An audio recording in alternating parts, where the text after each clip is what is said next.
இன்றைக்கி நம்ம வாழைக்கால கோலா உருண்டை செய்ய போகிறோம் ஃப்ரெண்ட்ஸ். ஒரு குக்கரில் வாழைக்காவை கட் பண்ணி கழுவி போட்டேன். தேவையான தண்ணி ஊற்றி மஞ்சத்தூள் போட்டு குக்கரை மூடி போட்டு ஸ்டவ்வில் வச்சுருவோம். 3 விசில் விடுவோம் ஃப்ரெண்ட்ஸ். அதுக்குள்ளே நம்ம வெந்துருச்சு. இந்த 3 விசில் போயிடுச்சு, வெந்துருச்சு. எடுத்து நம்ம ஆற போடுவோம் சரிங்களா. ரொம்ப சூடாக இருக்கும், சூடாக உரிக்க முடியாது, அதனால் நம்ம ஆற வச்சு உரிப்போம் சரிங்களா. பாருங்கள், இது எந்த அளவுக்கு நல்லா ஃபுல்லாக வெந்துடணும் ஃப்ரெண்ட்ஸ். அப்போ தான் நம்ம மசிக்கிறதுக்கு ஈஸியாக இருக்கும் சரிங்களா. அதனால் ஃபுல்லாக வேக வச்சு எடுத்து வச்சுருங்க. எடுத்து வச்சுட்டு ஸ்ரீபுனிதா சேனலை சப்ஸ்கிரைப் பண்ணிக்கங்க, பெல் பட்டனை அழுத்திக்கங்க.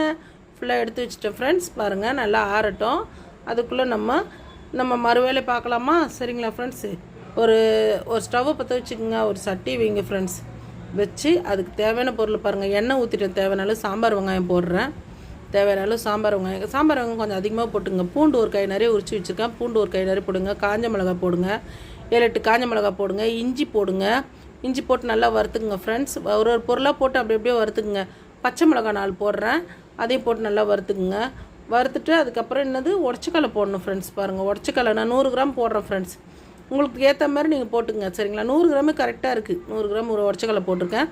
சோம்பு 1 ஸ்பூனு, சீரகம் 1 ஸ்பூன் ஃப்ரெண்ட்ஸ். வேறு எதுவுமே கிடையாது, அவ்வளோதான். தேங்காய் நம்ம இதிலே துருவி போட்டுன்னா போட்டுக்கலாம். நான் அதிலே கட் பண்ணி போட்டுக்கிறேன் சரிங்களா. எல்லாமே வதக்கிட்டால் மஞ்சத்தூள் 1 கரண்டி, அவ்வளோதான் ஃப்ரெண்ட்ஸ். நல்லா வதக்கிக்குவோம். போட்டு நல்லா மிக்சியில் போட்டு அரைச்சிக்குவோம். ஆற வச்சு கருவேப்பிலை போடுறேன், கொத்தமல்லி கொஞ்சம் போடுறேன். எல்லாத்தையும் போட்டு நல்லா வறுத்துக்குவோம் ஃப்ரெண்ட்ஸ். ரொம்ப காரெல்லாம் விடக்கூடாது, மீடியமாக வறுத்து எடுத்துக்கோங்க. கொத்தமல்லி தேவையான அளவு போட்டுடுறேன். எல்லாமே இதிலே போட்டுடணும். அதுக்கப்புறமா அதை மசிச்சிட்ட பிறகு அரைச்சிட்ட பிறகு எதுவுமே போடக்கூடாது. உப்பு மட்டும் போட்டு சால்ட்டு போட்டு கலக்கி நம்ம எண்ணெயில் போட்டுக்க வேண்டியதான். பாருங்கள், நல்லா வெந்து வந்துருச்சு. இறக்கிட்டேன். தேங்காய் பிள்ளையாக போட்டு மிக்ஸி ஜாரில் அந்த வறுத்ததையும் போட்டு நல்லா பொடி பண்ணிட்டேன் ஃப்ரெண்ட்ஸ். பாருங்கள், இப்போ வாழைக்காவை மசிச்சு வச்சுருக்கேன். அது சால்ட்டு தேவையான அளவு போட்டு இந்த அரைச்ச பொருளை அதில் கொட்டுவோம். நல்லா அழுத்தி போட்டு கொட்டி கலக்கிடுவோம் ஃப்ரெண்ட்ஸ். கலக்கி நல்லா எந்த அளவுக்கு நம்ம கலக்கணும், உப்பு கரெக்டாக இருக்கான்னு பார்த்துக்குங்க சரிங்களா. பாருங்கள், நல்லா கலக்கிறேன் நான். நல்லா இது இப்படி தான் இருக்குது, ஆனால் நல்லா அழகாக வருது ஃப்ரெண்ட்ஸ். ரவுண்டாக நல்லா நான் சுட்டு எடுத்தேன். நல்லா டேஸ்ட் நல்லா இருக்குது. இது யாருமே வாழைக்கான்னு சொல்ல மாட்டாங்க. மீன் டேஸ்ட்டு, நான்வெஜ் டேஸ்ட்டு வருது சரிங்களா. பாருங்கள், எண்ணெயில் நல்லா ரவுண்டாக போட்டு எண்ணெயில் பொரிக்க விட்றேன். ஸ்டவ்வை எண்ணெய் காஞ்சோன்னு ஸ்லோ பண்ணிவிடுங்க.